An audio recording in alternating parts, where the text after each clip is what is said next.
I've spent most of my life working in the field of innovation and creativity and product development and service development. So, as I travel the world and do the work that I do, I teach in the Netherlands and Holland, I started to look for ways in which people are creating surprise in the work they do and in the businesses that they have. And I started to see some real clues as to kind of what creates real breakthrough innovations. The interesting thing is that I think we're blind to a lot of these things. These things are all around us. And sometimes we kind of see them, we say, oh, aha, that's kind of cool. Other times they really knock us on our feet. And so one day I walked into this little cafe. I was going to write about innovation and breakthroughs and how leaders can kind of create new big things and leapfrog over what's being done in products or services. And I walked into this little cafe, and I sat down, ordered a latte, and I took a sip, and I was just blown away. I stopped in my tracks. I closed my laptop. It was the richest, the boldest, the creamiest latte I had ever had, and I just kind of paused. And then I looked up on the wall, and on the wall was an article by a guy named David Leibowitz. He wrote The Sweet Life of Paris. He's the foodie critic of all things Paris. And he said, this little cafe that I wandered into is the #1 coffee spot in all of Paris. Now, it's kind of interesting. How many, for those of you who've been or maybe not been, how many coffee shops or bistros do you think are in Paris? Any guesses? 1,000? Any more? A few thousand? 30,000. 30,000 bistros and cafes. Well, I looked up on the wall next to that article. The New York Times wrote an article saying, if you're going to Paris, visit the Eiffel Tower, visit the Arc de Triomphe, and visit Cafeotheque, this little cafe. #1 cafe out of 30,000. I thought, wow, I came in here trying to write about breakthroughs, and I'm sitting inside of one. And I needed to understand what makes it work. So I went and I talked to Gloria. That's Gloria. And Gloria told me a couple things. I've become friends with Gloria since.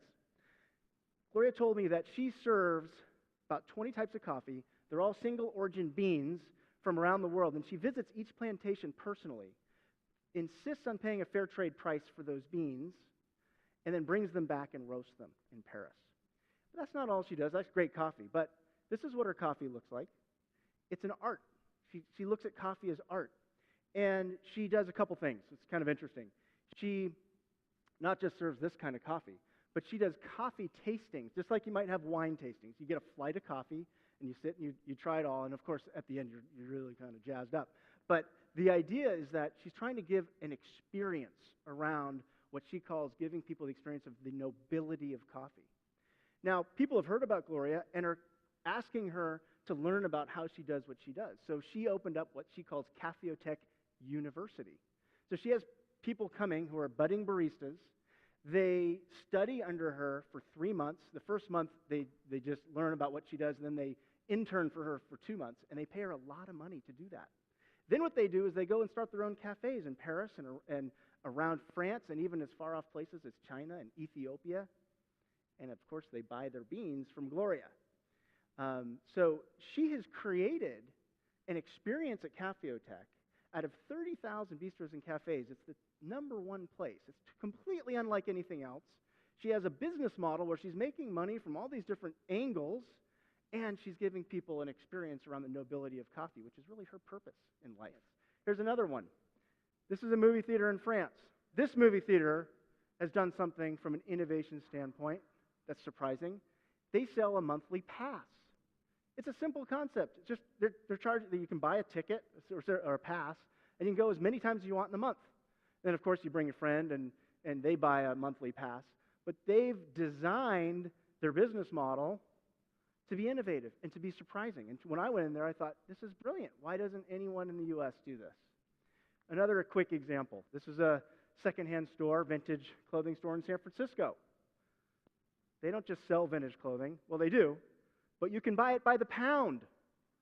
You go up and you weigh your clothing.